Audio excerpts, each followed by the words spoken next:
Before we start this story, I'd like to announce that this story is fiction and made up by me. This video is your message to not trust anyone on the internet, no matter how close you might be. Get your popcorn and we'll start. Andrew Rodrigo was 14 years old and a very bright and bubbly kid.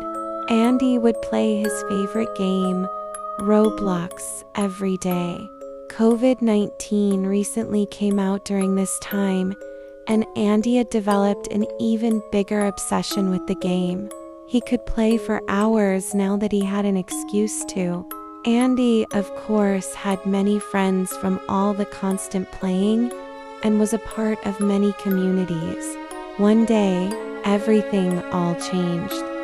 Andy found a new Roblox group which was associated with his favorite game, Murder Mystery 2.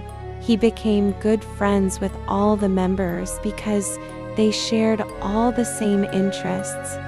Or it could be that Andy was so easy to talk to. Him and his new friends would play the game a lot and come up with new strategies. It was all innocent at first. It started with his friends encouraging him to team with him. Andy agreed because he didn't want to hurt their feelings. Then his friends started forcing Andy to team when he denied. They would threaten Andy by saying, "We won't be your friend anymore if you don't team," so that really put pressure on Andy to agree. The peer pressure began to grow and grow. Next, the friends pressured Andy to scam others for their items in the game. Andy gave in and started to mirror his friends' behavior. Their language made Andy uncomfortable at first, but now he started to use it himself. This made all the group closer. Andy's closest friend in the group, Thomas's private, chatted Andy one day asking a question. Thomas had asked Andy, "Want to come over to my town? Me and the others have met up, but now we need you to make the group complete." Thomas and the other guys in the group were from another town, a few hours away from Andy. Andy felt excited and agreed immediately. Coincidentally, Andy's father was going on a work trip the next day, and it was in the town of Thomas and the others. Since Andy was a good kid, his father let him come with him. Andy had never told why he wanted to come with his father, knowing his parents would never let him come with. When the two made it to the town, they stayed in a hotel room. Andy planned to meet his friends for the first time the next morning. The morning rolled around quickly, and Andy left the hotel room without his father knowing. He looked at the address of the building where the guys were at. It looked like it was in an alleyway from the pictures on Google. He made his way to the location by foot.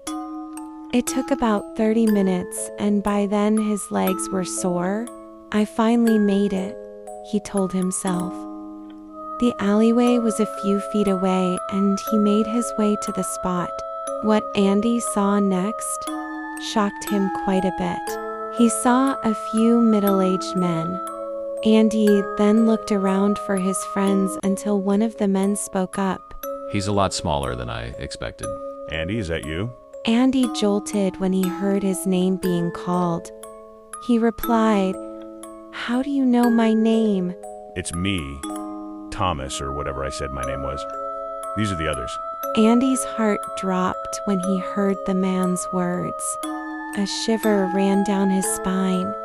He was not expecting a bunch of middle-aged men to be the guys he thought were his age.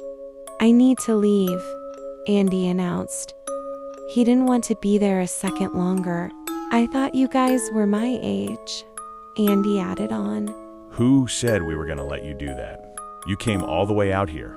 You're coming with us." The men surrounded Andy before he could even respond. Andy felt so much regret and a bit of guilt and embarrassment for coming out to the town to see the men. Fear was the biggest emotion. Where were these men going to take him? Andy went missing for a whole week. Posters, Amber Alerts, messages, etc. went out just to find him. Eventually, the police found Andy in an abandoned apartment section all alone. Gladly, nothing too bad happened. At least, that's what we know. Andy doesn't like to talk about the situation. After Andy got home, the police found and arrested all the men from their Roblox accounts.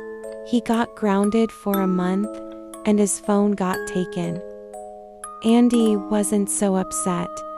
He didn't care for Roblox anymore. He just wasn't the same bubbly kid. The rest of the story is a mystery. Andy still never told the police or anyone the truth about what happened. That's the story of Andrew Rodrigo. Please take this lesson to heart. Bye, guys.